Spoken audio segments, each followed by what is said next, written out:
Assalamu alaikum everyone, welcome to Happy Home Official YouTube channel and my new video. I hope सब बिल्कुल खैरियत से होंगे और अल्लाह ताला आप सबको हमेशा खुश रखे और आप अपनी ज़िंदगी को इस्लाम के मुताबिक, हमारे दीन के मुताबिक गुजार सके। तो आज का जो मैं टॉपिक लेके आई हूँ वो भी बहुत ही कॉमन है और जिसे कहते हैं ना, आजकल वो हम काम कर रहे हैं। तो मैंने सोचा ये टॉपिक आपको बताती हूँ और शेयर करती हूँ आपके साथ, ताकि हम मिल के इस टॉपिक को अपने माशरे से, सोसाइटी से ख़त्म कर सकें। अब वो टॉपिक क्या है? वो है एक दूसरे से जलना, हसद करना। अब वो कैसे हम करते हैं? ठीक है, हसद बिल्कुल आम है। हम किसी के पास कोई अच्छी चीज़ देख लेना, हम कहते हैं उसके पास ये क्यों है, ये चीज़ मेरे पास होनी चाहिए। हम ख्वाहिश करना, हसद बेसिकली पता है क्या है? ऐसी ख्वाहिश करना कि अल्लाह उससे वो चीज़ छीन जाए और मुझे मिले। काश है जो वो एक हसद है। ठीक है, अब मैं आपको बताऊं, कोई किसी के पास अच्छी ना कोई चीज़ देख लें, कोई गाड़ी देख लें ना, वो कहते हैं उसके पास नहीं होनी चाहिए, वो डिज़र्व ही नहीं करता था, ये चीज़ मुझे मिलनी चाहिए थी। इसको हम कहते हैं हसद।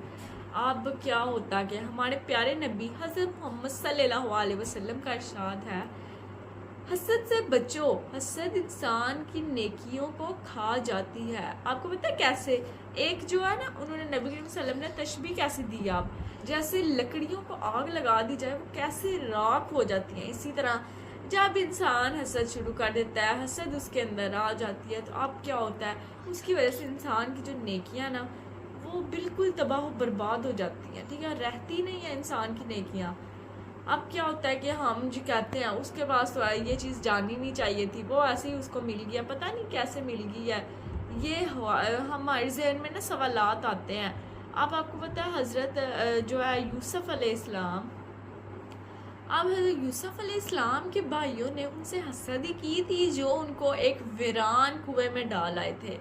अब उनको वीरान कुएं में क्यों डाला था? हसद थी उनको, उनकी वो कितने खूबसूरत थे, उनके जो है खूबसूरती से वो जलते थे, और इस तरह हसद उनके दिल में पैदा हुए और उन्होंने क्या किया, उनको वीरान कुएं में। अल्लाह ताला इस कदर कादिर थे, मतलब उन पर इस कदर मेहरबान थे, क्या किया, उनको उस कुएं से निकाला और बादशाह बना दिया। आप सोचे, एक इंसान है, उसको कोई कुएं में गिरा है, तो हम तो पता क्या सोचेंगे, वो तो बस अब उसका एंड हो गया है, वो अब आखिरत में ही हम उसे देखेंगे, यानी कि वो ज़िंदा ही नहीं रहा होगा।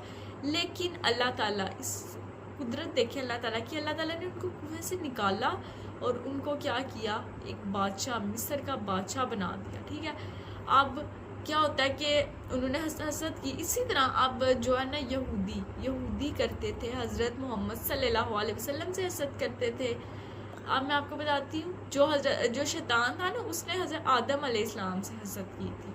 हमने बचना है इस हसद से, हमने दूर होना है। हसद जो है, नबी करीम सल्लल्लाहु अलैहि वसल्लम ने फरमाया, हसद से बचो, ये तुम्हारी नेकियों को तबाह बर्बाद कर देगी। अब हमने कोशिश करनी कि हसद से बचें। अब हसद से बचने का तरीका क्या? हम कैसे इस चीज़ से बात आ सकते हैं कि उसके पास जो चीज़ है वो छीन के मुझे मिल जाए।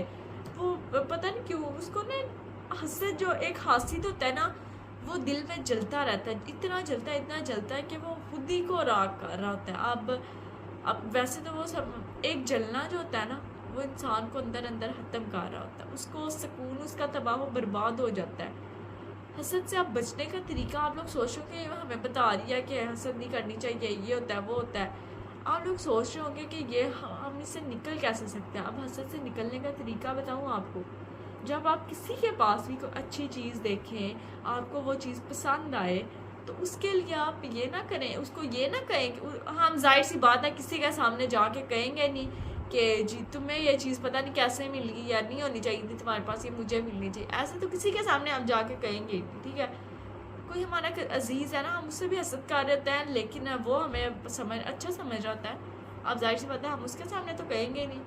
अब हमें क्या करना पड़ेगा? जब हम किसी के पास कोई अच्छी चीज़ देखें, माशाल्लाह कहें, उसके लिए हैर के जज्बात जिसे कहते हैं ना, उसको दुआ दें। ये ना करें कि वो चीज़ उसे छीन जाए और मुझे मिल जाए, काश उसे ना मिलती, मुझे मिल जाती। उसके लिए जिसे कहते हैं दुआ करें, वो चीज़ उस पर देख के कि अल्लाह ताला तुम्हें ये नसीब करे। आपको पता है हज़रत आदम अलैहिस्सलाम के जो दो बेटे थे, हाबील और काबील।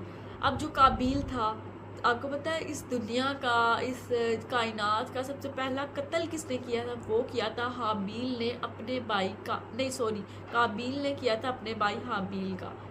اب وہ کس لیے کیا تھا؟ حسد کی وجہ سے. اس کے اندر بھی حسد آ گئی تھی اور اس نے قتل کر دیا. ایک حاسد ہے وہ اپنی جلائی ہوئی آگ میں خود جلتا ہے. وہ جو ہوتا ہے نا بے چین رہتا ہے, اس کو کوئی سکون نہیں کسی جگہ مل رہا ہوتا, تو وہ اپنی جو اس نے جلائی ہوتی ہے آگ, وہ اس میں خود جلتا رہتا ہے. نقصان انسان کا خود ہوتا ہے جب وہ کسی سے بھی حسد کرتا ہے. تو ہم نے کوشش کرنی ہے اس حسد جیسے برائی, اس کو ہم اپنے اندر سے نکال سکے, تاکہ ہماری جو نیکیاں ہیں وہ برائیوں میں تبدیل نہ ہو, ہماری نیکیاں تباہ و برباد نہ ہوں. تو اللہ تعالیٰ ہم سب کو توفیق دے اس حسد سے بچ سکے, اپنے آپ کو نقصانات سے بچا سکے جو ہمیں حسد کے ذریعے ہوتے ہیں. جب ہم کسی کی چیز کو دیکھ کے ماشاءاللہ کہیں گے نا, اسے دعا دیں گے نا, تو ہم حسد کا جذبہ ہمارے سے اندر سے ختم ہو جائے. جو ایک انسان کو تباہ کرنے والا جذبہ ہے نا, وہ ختم ہو جائے گا, اور ہمیں پتہ بھی نہیں چلے گا. جب ہم دوسروں کی چیز کو دیکھ کے خوش ہوتے ہیں نا, اللہ تعالیٰ بھی ہم سے بہت خوش ہوتے ہیں, اور اللہ تعالیٰ ہو سکے وہ چیز آپ کو بھی دے دے. تو ہم نے بس تھوڑا سا صبر کرنا ہے, اور کسی کی چیز کو دیکھ کے نا نظر نہیں لگانی. کسی چیز کو دیکھ کے یہ نہیں کہنا وہ تو اس کو ملنی نہیں چاہیے تھی. تو آپ جب دوسروں کی چیز دیکھ کے خوش ہو جائیں گے, حسد نہیں کرنے کی, تو اللہ تعالیٰ یقیناً وہ چیز آپ کی حق میں بہتر کر دیں گے. ٹھیک ہے, اب اللہ تعالیٰ ہم سب کو توفیق دے کے ہم حسد سے بچ سکیں, اور جتنی بھی اس طرح کی برائیاں ان سب سے دور رکھیں ہمیں. آمین ثم آمین. انشاءاللہ نیکسٹ ویڈیو میں ملاقات ہوگی, تب تک کے لیے اللہ حافظ.